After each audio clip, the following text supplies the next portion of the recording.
And I'm sorry if my speech is going to be a little bit boring, because I will have to give you some figures.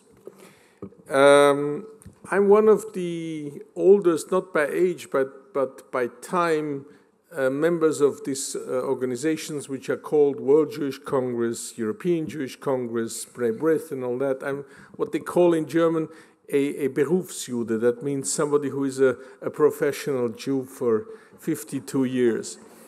I was born in Haifa, and I was here in the war in 1956. And the only thing I remember from this time as a 4-year-old child is when there was a big explosion, and we were sitting in the basement, and we were all very afraid. And for whatever reasons, my parents decided to leave, and we went to Vienna. So I'm here also representing Vienna, Austrian-Hungary, Herzl, and all his ideas.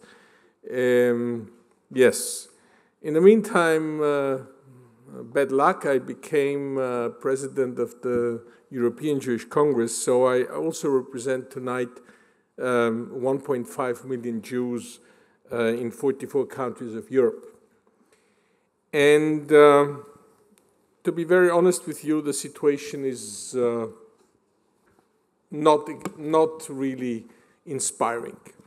I have here a report which was published by the Fundamental Rights Agency of the EU, which is an organization who does a lot of surveys and researches. Anyway, it's 4 years old, so in the meantime, the situation is worse than what they say here, but the figures are speaking for themselves. 47% of Jews, and this was done in 12 countries representing 96% of Jewish population of Europe. So 47% are afraid to face anti-Semitic verbal insult or harassment. 34% of Jews in Europe do not attend certain religious services, don't send their kids to Jewish schools because they are afraid of terrorist attacks or anti-Semitic events. And 38% of Jews of Europe are considering leaving. Now, I've seen representatives of the Jewish Agency here. I don't think that they are leaving really to Israel. Because if you look at the figures, and if you subtract Ukrainian and Russian immigrants of this year, there's roughly nobody left except for the regular American aliyah of mostly Orthodox Jews coming here. So where are they going?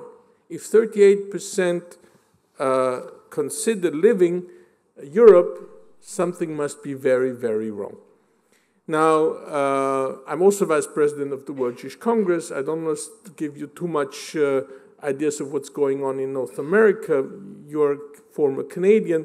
You will agree with me that the situation in America, especially in New York and other areas, is also deteriorating rapidly, and the figures of anti-Semitic events, which we have not seen officially but heard, are dramatic. The increase of anti-Semitic attacks is breathtaking. So we tried to counter this. We tried to do something about it, and we have passed resolution after resolution. The European Union has decided that all the Jews must have the same rights and the same sense of security as all the other people in Europe, and things officially are progressing. But I must tell you that from my point of view, and Dr. Scheiss said this very correctly, and we had meetings, 4 times, 5 times in the last 6 months, and I've seen prime minister after prime minister after prime minister. I think that the diaspora Jewry is in extremely bad situation today.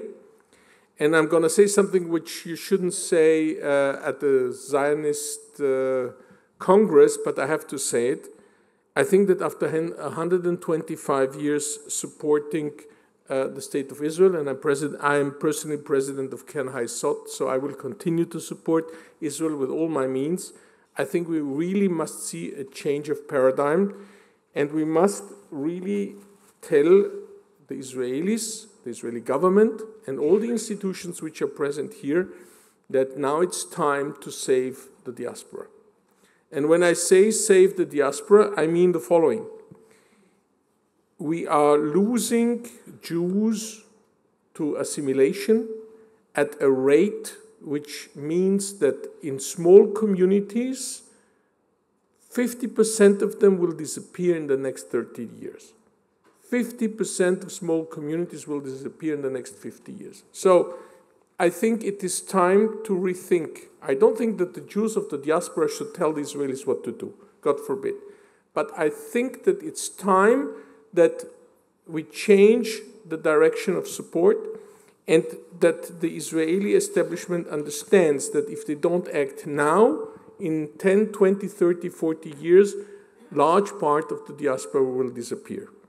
So we know what has to be done. First of all, Jewish education. I have built 4 schools in my community when I was president there, or helped to build them. And in Vienna, we have 60 to 65% of the kids in Jewish education. But this is an extremely high number compared to all other Jewish communities in Europe where you don't have that. And the reason is we don't have enough teachers. We don't have enough people who are educated to teach. And we, the second generation after the Shoah, just don't have enough knowledge. So we need teachers. We need to be able to send teachers from Europe to Israel to have them educated here and get them back.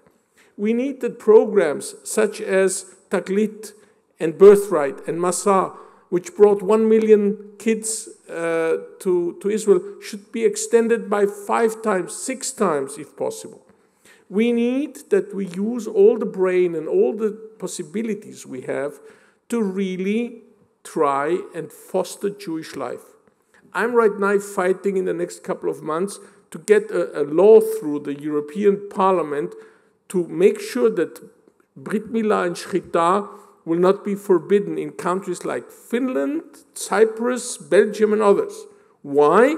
Because they are attacking us from all sides. It's not necessarily always anti-Semitism, but it is a situation where if we don't have Shchita and Brit Milah in a country, there is no more Jewish community.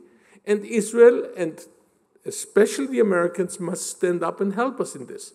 Because this is a fight in Europe which we are almost losing at the moment. And I can go on and on and on. My time is short, but I think that assimilation today is the biggest enemy. Bigger enemy than anything else. So if I may paraphrase Theodor Herzl, I think that here in Basel, not only the state of Israel was born, but we must also take decisions that we must now save the Jews of the diaspora to stay Jewish and eventually to come to Israel. Thank you very much.